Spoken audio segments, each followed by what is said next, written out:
Halo teman-teman, salam sejahtera untuk kita semua. Balik lagi nih bersama kami di channel LPK PPSDM Group. Oke, di video edukasi kali ini kita akan membahas tentang melakukan pengelolaan administrasi pekerja yang tertuang dalam SKKNI nomor 307 tahun 2014 yang nantinya akan dijelaskan oleh Bapak Franes Praduswara selaku praktisi Human Capital. Nah, langsung aja yuk kita dengarkan penjelasan beliau.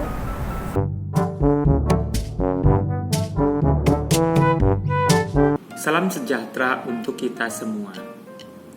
Berjumpa lagi dengan saya, Franes Praduswara. Hari ini kita akan masih membahas tentang seputar KKNI dan SKKNI. Di pertemuan yang kemarin, di video yang kemarin, kita sudah membahas tentang sertifikasi untuk bidang MSDM dan juga kontribusi dari LPK PPSDM Group sebagai lembaga pelatihan kerja, di mana kami juga sangat concern terhadap pelatihan-pelatihan yang kami adakan itu semuanya menginduk kepada SKKNI yang sudah disahkan oleh pemerintah. Jadi kami tidak mengada-ngada dalam hal melakukan pelatihan. Jadi bisa dipertanggungjawabkan secara hukum dan sesuai dengan peraturan yang berlaku. Di video yang kemarin kita sudah sedikit menyinggung bahwa LPK PPSDM itu mempunyai program-program yang berhubungan dengan pelatihan untuk orang atau profesi sebagai pengelola sumber daya manusia di sebuah perusahaan atau lembaga pendidikan atau apapun, ya, atau orang juga yang minat untuk berkecimpung di bidang SDM. Kami dari LPK PPSDM Group menyediakan program-program untuk melatih dan menambah wawasan tentang MSDM, baik itu bersifat nasional ataupun juga bersifat internasional. Karena para trainer dari kami juga selain berprofesi sebagai trainer khusus, mereka juga seorang praktisi di dunia pekerjaannya masing-masing. Ada yang di perbankan, ada yang di industri bengkel dan lain sebagainya. Bahkan ada juga yang menjadi dosen, praktisi pendidikan, konsultan dan lain sebagainya. Sehingga LPK PPSDM Group merupakan LPK yang menurut kami kita bersaing dengan LPK yang lain, terutama dari segi untuk pelatihan-pelatihan di bidang MSDM. Kemarin kan sudah dibahas bahwa ada dua program utama dari LPK, yaitu program yang pertama terkait dengan materi-materi untuk karyawan yang memang memegang jabatan untuk menangani MSDM, itu dalam jabatannya sebagai staf HR misalnya, dan ada juga program kedua berupa supervisor HR. Jadi yang satu administrasi, yang satu sudah masuk ke operasional, sudah ke teori-teoritis yang baru harus dievaluasi dan sebagainya. Kami baru memiliki dua program itu juga cukup berat ya, karena memang itu juga kita persiapkan untuk nanti apabila mereka setelah selesai dari pendidikan di kami, pelatihan di kami, mereka ingin melanjutkan ke arah pengambilan sertifikasi BNSP atau LSP yang lain, maka itu sangat nyambung sekali. Jadi mereka akan kita fasilitasi untuk ke LSP tertentu, untuk mereka melakukan tes di sana. Adapun mereka yang merasa belum membutuhkan, ya tidak apa-apa. Jadi cukup untuk pelatihan di kami, dapat sertifikat dari kami, dan mereka sudah bisa menggunakan ilmunya untuk kegiatan mereka sehari-hari di perusahaan. Video kali ini dan untuk seterusnya kami nanti akan membahas tentang secara lebih rinci satu-satu dari unit kompetensi yang ada pada jenjang 3 dan jenjang 4. Jadi nanti setiap video itu mungkin akan diarahkan untuk membahas satu unit kerja atau satu unit kompetensi yang memang itu ada dalam tuntutan di jenjang 3 misalnya atau jenjang 4. Ini nanti tiap video akan membahas terkait seperti itu, dan nanti juga teman-teman bisa menanyakan kepada kami apabila ada hal-hal yang memang kurang dipahami. Nah, untuk video kali ini langsung aja. Kemarin kita sudah membahas tentang adanya jenjang 3 dan jenjang 4. Maka video kali ini yang pertama kita buat untuk session tentang SKKNI untuk MSDM ini, kita akan membahas tentang jenjang 3. Dalam jenjang 3 itu ada kurang lebih 6 unit kompetensi yang merupakan kompetensi intinya berupa 1 unit kompetensi inti dan sisanya adalah kompetensi pilihan. Untuk kompetensi inti itu yang pertama kita bahas adalah tentang melakukan pengelolaan administrasi pekerja. Jadi kode unitnya M70100109501. M itu mengindikasikan bahwa itu adalah tentang SKKNI manajemen ya. Jadi kodenya M. Nah, itu melakukan pengelolaan administrasi pekerjaan. Nah, apa saja sih yang terkait dalam judul unit melakukan pengelolaan administrasi pekerja itu? Untuk deskripsi unitnya sendiri, unit ini menggambarkan tentang orang atau posisi jabatan di mana dia itu harus memiliki pengetahuan dan keterampilan untuk menyusun prosedur serta melaksanakan kegiatan itu dalam bidang kepersonalian. Dalam unit kompetensi melakukan pengelolaan administrasi pekerja ini, itu ada elemen kompetensi yang memang harus dikuasai. Elemennya itu ada 1, membuat prosedur administrasi pekerja, dan yang kedua adalah melaksanakan administrasi pekerja. Jadi selalu ingat teman-teman, untuk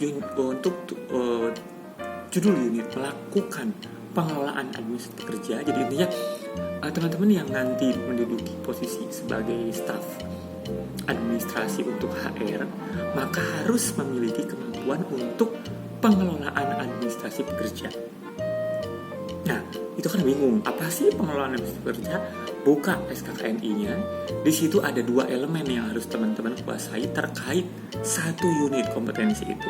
Yang pertama membuat prosedur administrasi pekerja, dan yang selanjutnya adalah melaksanakan administrasi pekerja. Untuk yang pertama, membuat prosedur administrasi pekerja, ini terkait apa aja? Nah, jadi kriteria unjuk kerjanya atau kriteria unjuk kerjanya dari elemen kompetensi tadi adalah yang pertama adalah kebijakan atau peraturan organisasi tentang kepersonaliaan. Jadi artinya hasilnya yang disebut dengan membuat prosedur administrasi pekerja itu hasilnya adalah adanya absen, cuti, form perjalanan dinas, form pelatihan, form penilaian kinerja, adanya hasil-hasil asesmen, data pribadi karyawan bisa kita kumpulkan dengan baik, dan lain sebagainya. Nah, hal itu dikumpulkan dan dituangkan dalam prosedur kepersonaliaan sesuai dengan kebijakan peraturan dari perusahaan tersebut. Apakah itu disebut disimpan dalam Excel, dalam map khusus, atau dalam program HR terbaru misalnya, itu sia-sia saja. Yang penting untuk administrasi HR, kemampuan untuk membuat prosedur administrasi pekerja itu adalah salah satunya tentang tadi absen, data-data karyawan, itu semua harus dipunyai oleh kita kemampuan untuk mengumpulkan itu. Selanjutnya, prosedur administrasi kepersonaliaan dirumuskan secara tertulis atau berbentuk bagan alur proses sesuai dengan kebijakan dari perusahaan serta mengacu pada ketentuan perundangan yang berlaku. Jadi artinya dibuat prosedur misalnya cuti, pengajuan cuti, misalnya form di 6 hari sebelum cuti sudah diisi, diserahkan ke HR. Dalam pengisiannya tersebut ada karyawan pengganti, ada tanda tangan dari atasan, diproses di HR, lalu di ACC, maka dikembalikan lagi ke bagian pengabsenan dan lain sebagainya. Jadi ada prosedur yang tertulis sehingga semua karyawan mengetahuinya. Nah, ini ada dalam elemen kompetensi membuat prosedur administrasi kerja. Jadi teman-teman, yang bercita-cita menjadi HR pasti akan mengalami di mana masa menjadi level administrasi dulu. Nggak mungkin langsung tiba-tiba jadi manajer HR. Sehingga teman-teman tentu harus bisa memiliki kemampuan administrasi. Hal ini juga berfungsi apabila kita nanti menjadi atasan, kita bisa tahu pekerjaan apa yang dilakukan oleh administrasi HR. Selanjutnya, untuk elemen kompetensi yang kedua adalah melaksanakan administrasi pekerja. Apa sih? Tadi membuat prosedur. Sekarang melaksanakannya gimana? Melaksanakannya itu yang pertama, kriteria untuk kerjanya itu database kepersonaliaan dimutakhirkan sesuai data personil serta kebijaksanaan peraturan organisasi terkini. Artinya, tadi kan sudah melakukan prosedur, sudah dikumpulkan data. Nah, jangan lupa melaksanakan administrasi kerja itu adalah selalu diupdate. Database itu selalu diupdate. Dulu si A belum nikah, tinggal di mana? Sekarang sudah menikah, pasangannya siapa? Tinggal di mana? Nomor HP-nya bagaimana? Ganti apa tidak? Alamatnya tentu ganti apa tidak? Nah, itu dituangkan dalam data informasi kita. Jadi selalu update. Jadi jangan sampai dari mulai orang itu masuk sampai mau pensiun, itu data nggak ada yang berubah. Dia tetap dianggapnya single, mungkin udah dianggap menikah, tapi alamat nggak berubah, bahkan nomor HP juga tidak dirubah. Jadi untuk nomor HP segala macam diubah sesuai dengan up to date yang baru. Ada kalanya mungkin bagi beberapa personil yang dia tahu HP yang baru, nomornya berapa, ada di nomor HP dia, gitu biar dia gampang juga menghubungi karyawan. Tapi di sistem itu tetap nggak diupdate, entah males, entah overload, entah apapun. Tapi teman-teman sekarang tahu bahwa mengupdate database itu adalah bagian dari tuntutan dari SKKNI. Terus yang selanjutnya adalah aktivitas administrasi kepersonaliaan dilaksanakan secara akurat dan tepat waktu sesuai dengan kebijakan atau peraturan undang-undang yang berlaku. Jadi artinya data-data itu dibuat harus tepat waktu. Begitupun form cuti dibuat misalnya seminggu sebelum harus diisi. Maka kalau ada karyawan yang minta 2 hari lagi mau cuti, itu perlu dipertanyakan dulu kepentingannya seberapa urgent. Tapi kalau memang ternyata itu urgent sekali dan atasan memang memakluminya, tidak masalah. Cuman itu catatan bagi kita bahwa ada hal-hal yang memang harus kita siapkan untuk hal-hal yang darurat. Misal tiba-tiba kampungnya itu gempa bumi, itu kan harus cuti mendadak, nggak mungkin nunggu 6 hari sebelumnya. Itu cutinya mendadak, nah itu beda lagi hal seperti itu. Tapi setidaknya dalam aktivitas administrasi kepersonaliaan dilaksanakan secara akurat dan tepat waktu. Terus kita juga punya jadwal untuk mengupdate. Misalnya dalam sebulan, dalam setahun,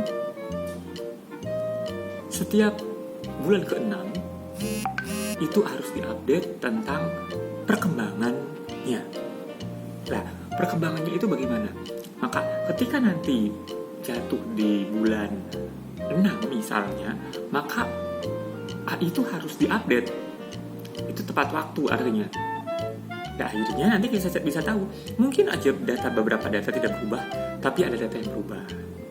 Atau mungkin memang datanya nggak ada yang berubah sekali, tidak apa-apa.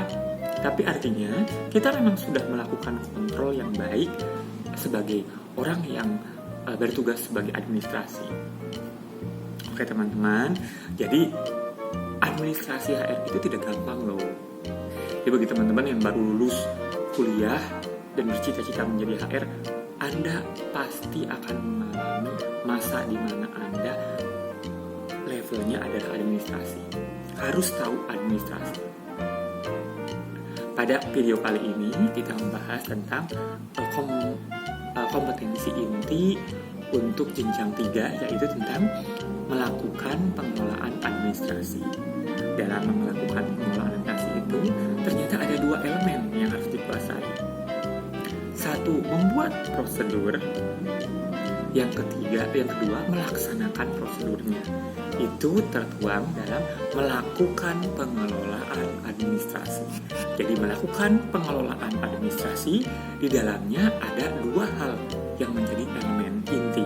Membuat prosedur dan melaksanakan administrasi. Kita belajar pelan-pelan sehingga teman-teman akan mudah.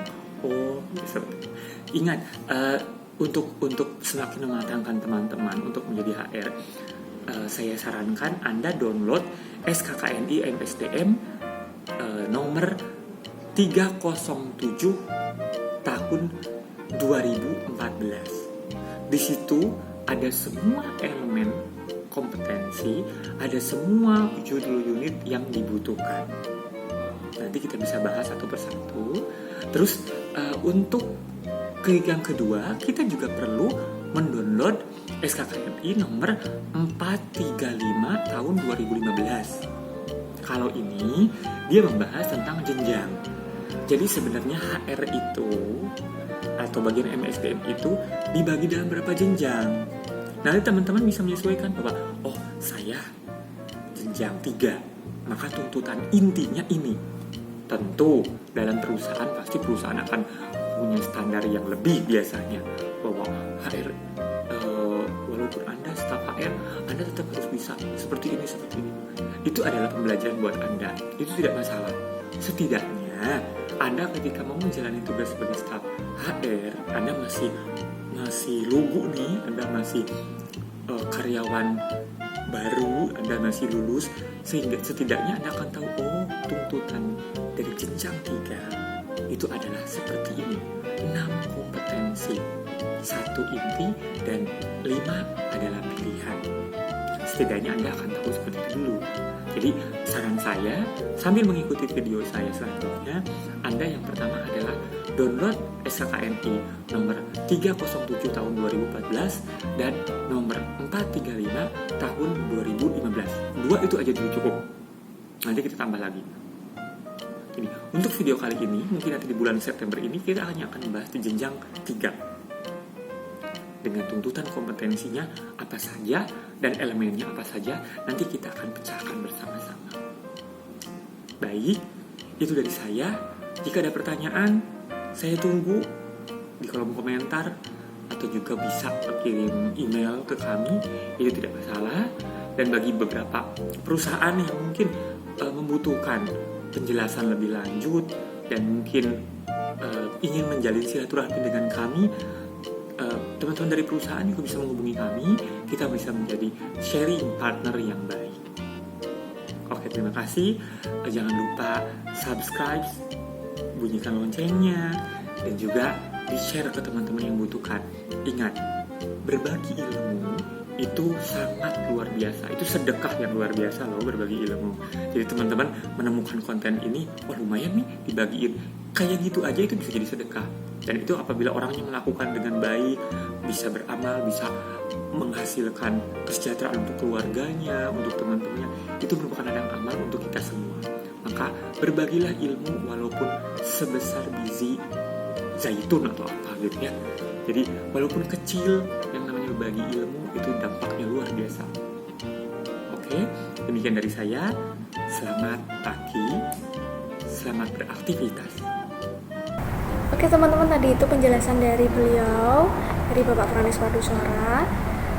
Cukup sekian video kali ini, semoga bermanfaat. Bagi yang belum subscribe, silahkan subscribe dulu channel ini. Bagi yang udah, jangan lupa like, comment, and share. Semoga bermanfaat, terima kasih.